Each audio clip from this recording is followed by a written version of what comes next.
Hello everybody and welcome to my YouTube channel, The Movie Canon. I am Giovanny and today's video is the spoiler review of Thor Love and Thunder, the 29th MCU film, the 4th Thor film, and the 2nd Thor film directed by Taika Waititi. So we will dive into all of the spoilery greatness or lack of the film. So with that, today's other Movie Canon Movie Council member is my little brother Matthew. What's goody? So we will divide this review like this: the negative elements of the film, the positive elements, thoughts on the mid-post credit scenes, and our final grade of the film. So let's go ahead and begin. All right, so we're starting with the negative elements of Thor: Love and Thunder, the first act of the film. I felt that there was comical scenes that didn't really hit, so I wasn't really that into the film at that point. And within that first act, we see the screaming goats, which you might have seen in the trailer. I thought they were funny like at first, but they kept showing them and basically recycling the same joke throughout the entire movie. So I thought they were overdoing the screaming goats, even though the first time it was kind of funny. You know, we see the Guardians of the Galaxy. We knew that they were going to be in this film. We see it in the trailer. But for some reason, I was expecting more of the Guardians of the Galaxy scenes in this movie. I thought that at the very least it would be a little funnier, since we do have, you know, those characters in the movie, and you know, they're not in the film long, but I was expecting maybe a little more. So Matthew, what are some of your thoughts, your negative thoughts on Thor: Love and Thunder? So going to what you said about the Guardians, I kind of felt like Thor didn't really have any chemistry with any of the Guardians except for Chris Pratt's Star-Lord, and you'd think since they've been together for so long that they'd have more of like a family-like bond with him, but it seems like he's more separated from all of them and really only talks to Star-Lord. And in like that same aspect, I kind of didn't like the tone in that first initial fight that showed Jane Foster. It kind of seemed more in line with Thor: The Dark World and the first Thor, not really the aesthetic that was established with Thor Ragnarok. Is there any other negative elements that you have, Matthew, for this movie? Well, there was a lot of fake out deaths in this movie, more than I thought when I initially came out of it, but once I tallied it up, there was like 4, which is fine it could be fine, but one of them was literally just to get one of the main characters out of the story. One of them was just for comedy, and the other one kind of just happened for no reason. So I thought, if anything, they could have at least maybe killed at least one of them off to at least higher the stakes a little bit, because it seemed kind of like they weren't willing to do any of that. Something else that didn't really bleed into the second and third act was that there was a lot of wonky CGI in the first act, which made me feel like it was maybe an afterthought, like especially with the first god that Gore killed. He kind of looked like a CW villain for a couple of shots, and then CW? The DC stuff. Yeah. Oh, okay. And then the Heimdall's son, like it looked like one of those 1970s like space films where they're like a hologram, and it looked really goofy. So actually, I did like that opening scene though with the god. Yeah. I did like that, so that's a positive thing. Okay, so now with the positive elements of Thor: Love and Thunder. So I really did like the scene with the gods when we see Zeus and all the other all the different type of gods, when Thor has to go in there to try to recruit a bunch of gods to go against Gore the God Butcher. So that scene was pretty cool. You seen that in the trailer when Zeus pops up, and then he's like doing his little show in front of all the gods there. I think that was a cool scene. I liked Russell Crowe as Zeus. I liked his accent. I wasn't expecting him to have like a different kind of voice. I was just thinking it was just gonna be Russell Crowe. Yeah, so that's one of the that's probably gonna be my favorite scene in the entire movie. Overall, it was I think it was a little bit more entertaining than Thor Ragnarok, maybe. As far as the villain, Gore the God Butcher, played by Christian Bale, that is another strong positive elements here. I thought he was really good. He acted very well as this villain. He looked cool. He looked creepy. I guess you don't see Batman anymore when it comes to Christian Bale. And his intentions, his purpose in being the villain in this makes sense. Like I said earlier, I like the opening scene with when the daughter dies at the beginning, and then goes into that like little paradise section with the god is there, and then the god is basically being a dick and was telling him that you wasted your life. You're supposed to be doing everything that the god wants you to do, and then but you're gonna get the reward at the end that you'll go to paradise or whatever with the gods there. And then he basically tells him like, no, you're supposed to be honoring us, and when you die, and so it was kind of like a revelation for the character, Christian Bale's character. I think Gore the God Butcher rivals Hela from Thor Ragnarok, played by Kate Blanchett, because I really did like Kate Blanchett as the villain in Thor Ragnarok. So I just haven't decided which one of the two that I liked the best, but this was another strong villain. And definitely those are the two strongest villains in any of the Thor villains. Unless you want to count Loki, although can't really count him as a villain per se exactly, because he's not really a villain. But Matthew, thoughts, some elements, positive elements? So like you said, with the scene with the gods, that entire part was probably one of the better parts of the film. And I think that entire scene with Zeus basically telling Thor that he gotta worry about it himself, I think that really helped you like kind of sympathize with Gore. Like maybe if our main character wasn't, Thor, a god, you'd almost agree with what he's doing.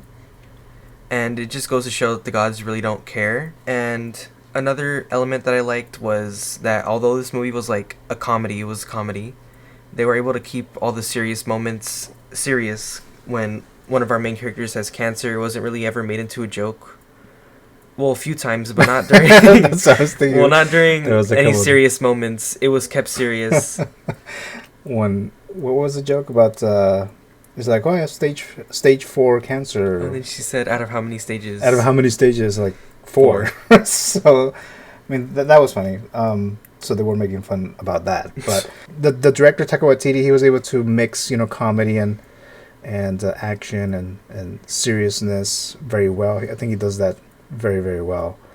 He did that in Thor Ragnarok. He did that in his Oscar-winning movie Jojo Rabbit. I mean, there's no real action there, but he's able to mix comedy and serious elements and storytelling. So he did that very well. Again, here, I think Jane Foster was probably my favorite element of the film, with her entire character arc where she ended up sacrificing herself in the end, knowing that she would die if she actually went to go help save Thor.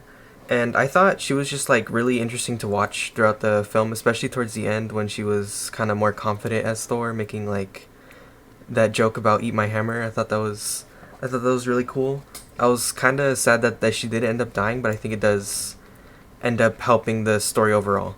And I mean, we did like Korg and then Valkyrie. I think they had either about the same screen time or a little more in this movie than in Thor Ragnarok.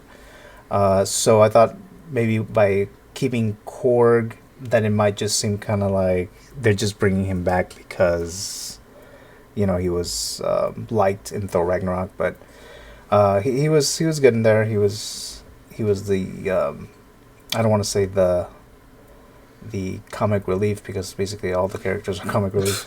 But I did like him in this movie. He didn't feel like he was just forced in there. Like, it actually worked, and I did like him. I think I liked him more in this movie than in Thor Ragnarok. Yeah. And those are the ones that had the fake deaths for a moment, right? Both of them. Yeah, both of them. And yeah, overall, I did like Thor: Love and Thunder. I think I like it a little more than Doctor Strange. Oh, okay, I guess we didn't like it. That's an understatement. Yes. Well, for me personally. So I haven't decided if I like Thor Ragnarok more or this one, but it's definitely in the running. So, any other positive elements, Matthew? Well, that's probably all of my positive elements, but I will say this is definitely better than Doctor Strange: Multiverse of Midness. Okay. And I did enjoy this more than Ragnarok. I feel like it's more rememberable. Even though it doesn't have Loki, doesn't have the Hulk. I mean, I like Loki and Hulk. I just don't really care for them overall. And doesn't have Jeff Goldblum as the the Grandmaster. Yeah. So that he's not in this. So there you go. There's no Loki at all. I don't know if that's a negative thing or not. I was still kind of expecting him because it is a Thor movie. I didn't think Disney would be able to resist not showing Loki, even though narratively it wouldn't really make much sense because of where Loki is currently in the MCU. But I thought that they would somehow show him. So I guess you can say that that's a negative element there if you're a big Loki fan. For me, maybe because I was expecting him at least a little bit, but it turned out fine without him. So, all right, so let's move on to the next one here. So, or our thoughts in the mid-post credit scene. So, Thor: Love and Thunder has the mid post credit scene, and this is the best one here. We see Zeus, who actually survived, because of that. At one point, we think that Thor might have killed Zeus, but we see that he didn't die.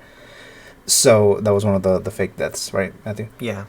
So he's talking about someone he's talking to someone where the other person's off screen, and then of course they're gonna reveal who it is, and then while he's talking, you're like, who's he talking to? Who's he talking to? Of course they're gonna reveal him, and then we see the actor from Ted Lasso, who is portraying Hercules. So I guess now Hercules and Zeus have beef with Thor, so that should be interesting. I would never have thought that the character who plays or the character of Roy in Ted Lasso, for the ones who have seen that show, I wouldn't expect him to portray Hercules in this, but it's a interesting take. Oh, the actor's name is Brett Goldstein, so he's in Ted Lasso. So he looked a little weird. Like at first I was like, wait, who is he? And I was like, oh, okay, Zeus, the son, God, a character that we know, Hercules. All right, so I don't know what they're going to do with that. I don't know if they're going to be the main villains in Thor 5, because after the post-credit scene, we do see the little message there. Thor will return. And then we have the post-credit scene, which is not as cool as the mid post-credit scene. And they just show Jane Foster finally arriving in Valhalla. What did I say? Valhalla. Yeah. The heaven of the gods, the Vikings or whatever. And then what's the character's name? The character played by Idris Elba, the gatekeeper in Thor. Let's see, Heimdall. I don't know how to pronounce the name. Heimdall, the character portrayed by Idris Elba. So then we see him. He died in Infinity War. So and then we have, as mentioned, Natalie Portman's character Jane Foster. Now she died, so now she's joining them in this Valhalla or whatever. And then Idris Elba's character says, oh, so I guess you died, or something like that. So now they're going to go to this place. Now, I don't know if they're going to do anything with that. Like I mentioned, I don't know if they're going to somehow, if Thor's going to go to be visited by Jane Foster as this godlike character now or whatever. But we do see that she goes to Valhalla, something that they kept mentioning or talking about throughout the movie. So it was fine. It was fine seeing Idris Elba's character Heimdall there again in this capacity. So it was very brief, very short, and the post-credit scene, and it was fine for what it was. So your thoughts, Matthew, on the mid and the post-credit scene?